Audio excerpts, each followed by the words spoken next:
Hey everyone, it's Jasmine Cooper of Perennial Sounds bringing you another Score Study Hall, a series meant to be a guide or introduction into score studying. I swear this account is starting to look like a Final Fantasy X fangirl page, but I swear to you, it's not. It's actually a Masashi Hamauzu fangirl page. Anywho, a current project I'm writing for showed a spotlight on a weak area of mine that I, albeit haven't avoided, haven't taken ample time to strengthen. Therefore, I decided we're going to tackle it together. That's right, our focus is solo piano repertoire. So, let's jump straight in. The setup of this video is simple. 1. Dissect a piece either with a score or by ear. 2. Apply the skills I learned by covering a piece from a game or movie in the style studied. And 3. I take it a step further by demonstrating my understanding with an original piece. Dissect, apply, do. There were 3 things that I took away from this study session. 1. Different piano play styles. 2. The importance of pitch intervals. And 3. Pedal use. This month's focus is Thunder Plains from the Final Fantasy X piano collections, arranged by Masashi Hamauzu and performed by Aki Kuroda.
I'm a terrible pianist.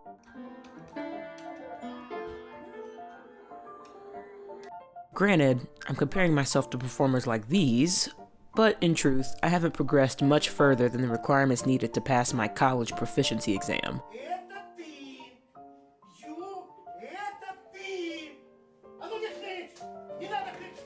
I say all of that to highlight this.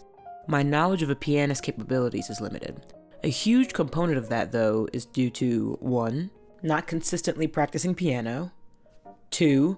Not consistently listening to solo piano pieces. 3. Not analyzing sheet music or performances. And 4. Not consistently writing solo piano pieces for pianists, which is key. If you're like me, and learning to play piano is a bit of a chore, the next best thing is to inundate yourself with piano pieces by performers or in styles you enjoy, of varying degrees of difficulty, mind you.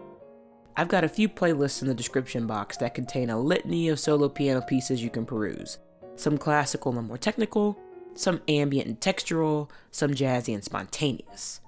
In many of these videos, the hands and sometimes feet are visible, in addition to the performed pieces having sheet music present. Another boon for piano writing, in congruence with analyzing sheet music, is literally being able to see what the aforementioned appendages are capable of.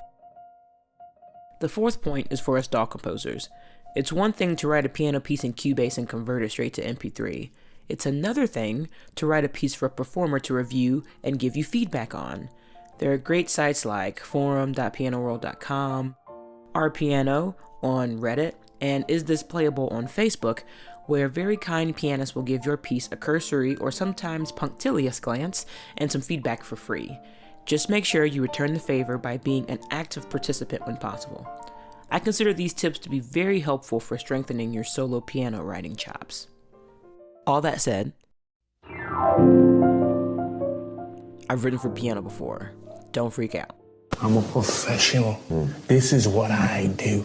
I will say that much of those pieces were byproducts of the limited styles of piano I'd already ingested by ear and videos of performers I'd watched. I was still able to produce semi-decent work.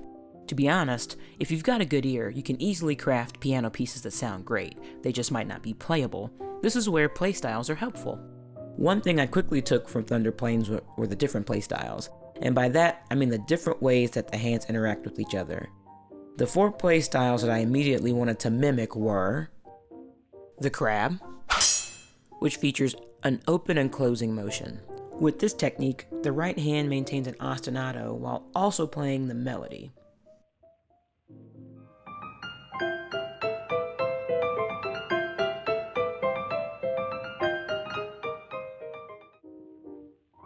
The left hand moves similarly, playing an ostinato pattern with the top pitch along with a counter melody.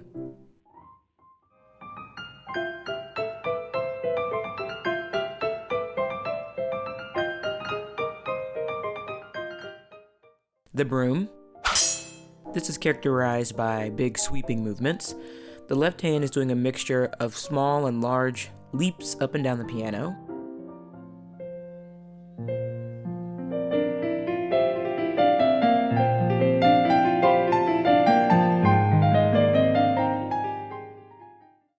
While the right hand is playing a moving passage that generally consists of harmonies.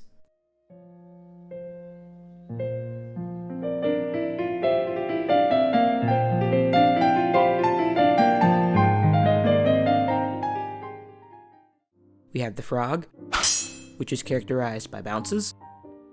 In this technique, there is broken chordal movement, which I'm going to coin the waltz effect. This is when a chord is broken up and played by a low register instrument and a high register instrument. It's a style of writing often heard in waltz music.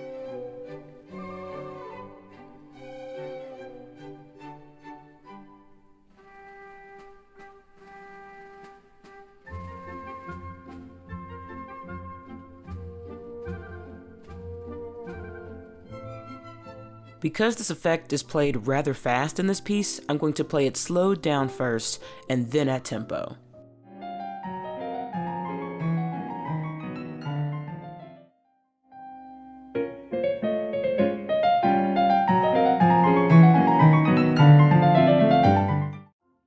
And now we move on to the right hand of this technique, which is primarily playing scalar or scale-like movements.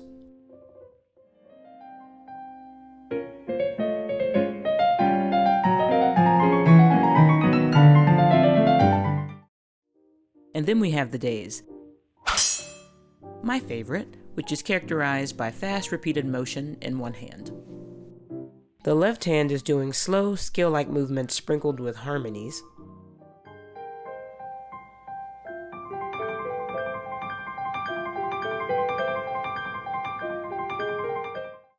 While the right hand is performing fast 16th note triplets. It's a gorgeous effect all around that I really wanted to emulate.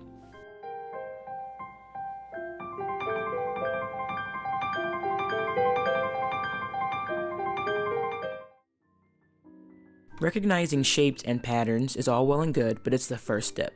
It's also imperative that you take into consideration. Before we go any further, I want to make sure we know what I mean by pitch intervals. My summarized definition is, a pitch interval is the distance from one pitch to another. So for example, Going from C4 to G4 would be a fifth, D4 to E4 would be a second, and if you want to get fancy, going from an F4 to a D flat 5 is a minor sixth. If you want more information on intervals, check out this video, because I'm not going to go in depth here. That video is important because the interval types mentioned in the video will shape your approach to writing for piano. There are melodic intervals, so the distance of pitches next to each other, i.e. melodies, and harmonic intervals, which is the distance of pitches on top of each other, i.e. chords and harmonies. When you take into account the hand, we're thinking about how far does the hand have to travel from one end of the piano to the other, and how big does the hand have to stretch to play all the notes necessary. And then there comes the science of merging those two disciplines. How fast can this stretched hand travel? Ironically enough, the answers varied because hand sizes vary between pianists. Rachmaninoff had massive hands that could play a 13th as easily as you'd play an octave, so certain pieces were easier to master for him than others.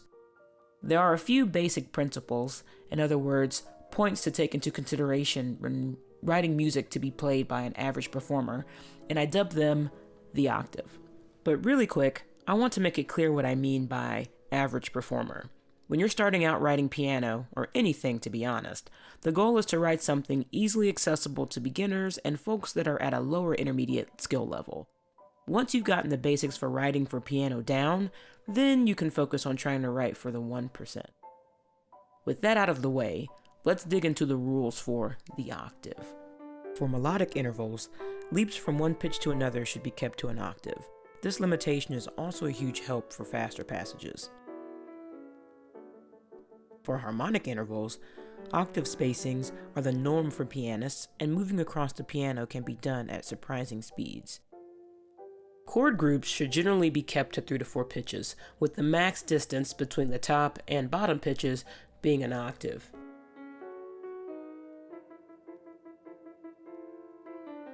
These are not hard and fast rules, but notes to be cognizant of if you, again, are writing for a general audience of piano performers. With that said, this piece would be considered an intermediate, possibly upper intermediate level piece.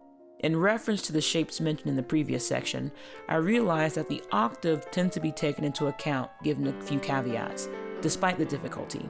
So, let's take a look.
The more confident and knowledgeable of piano you get, the easier it becomes to bend that octave rule, as we saw in a few passages during this section.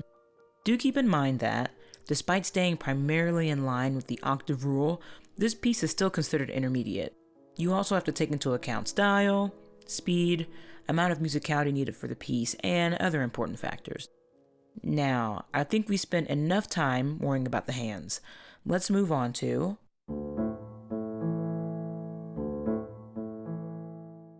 Most of my experience has been situated around the glorious sustain pedal. For this study session, I wanted to finally break the mystery around the other two pedals you can often see on pianos and put them to use. The sustain pedal is always on the far right. On the far left, we have the Una Corda pedal. This pedal allows for a much softer timbre to be achieved while playing the piano. Instead of having the hammer hit the usual 3 strings, this pedal shifts the hammer's position, allowing only 1 or 2 strings to be hit. Here's an example of the Una Corda in use.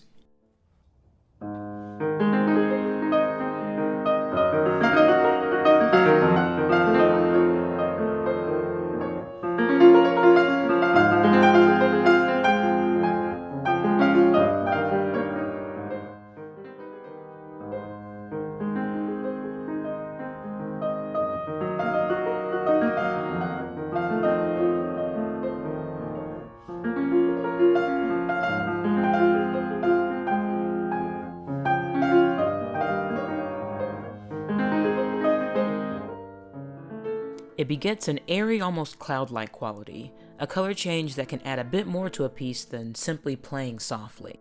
A ubiquitous comment I found around this pedal is using it not for dynamics, your fingers should be doing that, but for timbre shifting and color changing. A key note I want to state is the effect of this pedal on different pianos. Una Corda on a grand piano sounds different than an Una Corda on an upright and even a keyboard.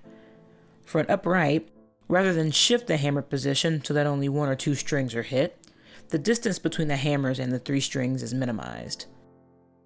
It's more of a dynamic change rather than a color change as shown in the first video.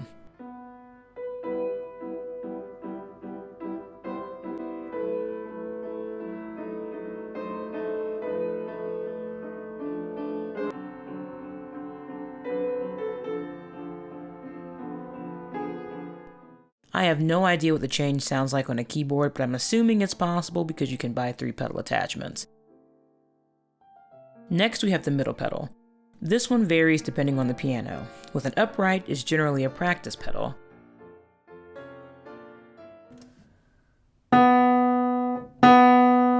Now with it on.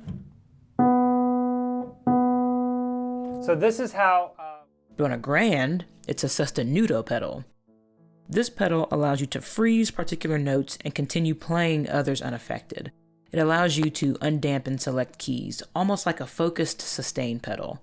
Sustain a chord here, and then everything else is short around it. Again, you'll probably find if you've got a grand piano and it's not regularly serviced by your technician, probably not going to be working that well. Definitely take into account what your pianist will be playing on. A lot of performers may only have keyboards with a sustain pedal available. Some performers may have access to an actual piano, but it's an upright, meaning your Una Corda section isn't going to have the same ethereal effect as you were hoping it would. You might want to use a Sustenuto pedal, but your performer has no access to a piano that contains one. Know your pianist and the piano they'll be playing on. If you want more examples of how these pedals can be effectively used, I highly recommend watching the pedal videos I have in the description box.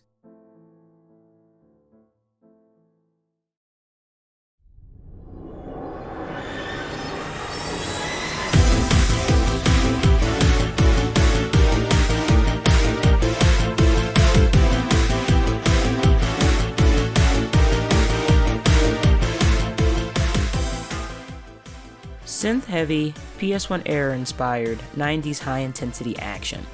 Probably not something you would invest creating a solo piano piece into. But you're not me. I've been a big fan of Michael Gerard Kelly's work for quite some time, and he has a unique style of writing that has proven fitting in a few very interesting settings. Bushiden is stock full of wonderful tunes, but I knew Heart of Steel was going to be an album favorite from the first chord. I felt it was going to be a challenging tune to write for piano, therefore I decided to do it. And that reminds me, don't have a Heart of Steel? Subscribe to my channel! And go get the game when released and soundtrack, which is on Bandcamp. Anyway, the next section isn't going to be as in-depth as the first. I'm going to quickly highlight how I applied the skills we went over in the first part of the video, and then play the cover straight through. So, let's see how I did.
So see how my wrist draws something and that opens up.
We've made it to the last section of our video, Do. I hope you've enjoyed working through these pieces with me. To send you off, I'm going to end with a brand new piece. Your job is to listen and see how I utilize the techniques from earlier to create something new. If you end up using this video to create a piece, please feel free to leave a link, as well as comments and critiques in the comments section below. I appreciate all the feedback you give me. Until next time, thanks everyone.